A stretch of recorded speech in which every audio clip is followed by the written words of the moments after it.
How would you respond to a question when it is asked about what is implementation partner, what is prime vendor, or what is tier 1 vendor? So let's understand what exactly these terms are in US IT recruiting. Then you can explain the way in your own terms. Alright? So first understand what is an implementation partner and a prime vendor. So both are companies, okay? Both are an institution or an organizations where if there is a client, the end client who has a project and it needs a specific people or organization to handle its hiring process, or let's say it's a project implementation. Okay, so let's understand now.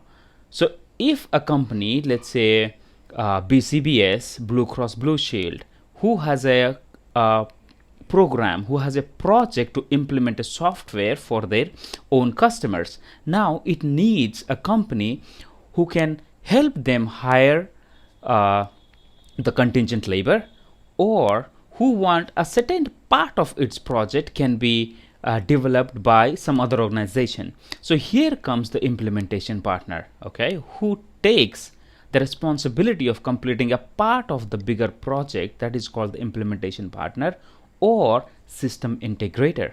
Okay, so those could be Capgemini, Tech Mahindra, or Infosys, or you can say Cognizant. So those are the big companies. They take a part of the bigger project and then they hire the team and they implement that at their place and deliver it to the client. Now it comes to a prime vendor.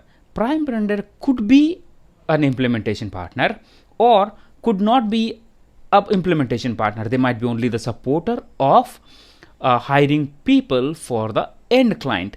Now here, a prime vendor cannot be an implementation partner, but an implementation partner can be a prime vendor.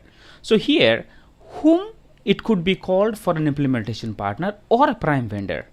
So here, for the staffing companies, okay, the staffing companies like agencies, the agencies who work with Capgemini, who they work with Tech Mahindra or Cognizant, they say that we are working with the implementation partner. And if that comes, you need to understand that there is a client who is beyond these particular companies. Okay, and now let's say some companies are directly working with BCBS. It doesn't have to be like they are responsible for developing some project for them, but they are helping the end client to fill the developers in that particular project. So now what happens? This agency, the staffing company, calls that we are working with a prime vendor. Simply, if any company that is directly working with the end client, helping them to fill their position, is called a prime vendor or implementation partner or system integrator or tier 1. We are working with the tier 1. And again, system integrator and implementation partner, these terms will only be used if any company, any organization helping the end client to develop a part of their project, then only we'll call them as with these terms. All right, so now you understood the concept. You can explain the way you want with your own language, and if you did not understand, feel free to put a comment and ask me a specific question, what exactly, if anything, is there confusion or you want me to answer. Thank you very much for listening. This is Suman Pachigolla, #1 best-selling author and a mentor for IT recruiting and leadership. I'm on a mission to impact 5 million lives. If you want to be a part of my group, FB group, it's a recruiter's tribe, let me know. I will send you the link and we can take it from there. Once again, take care and God bless.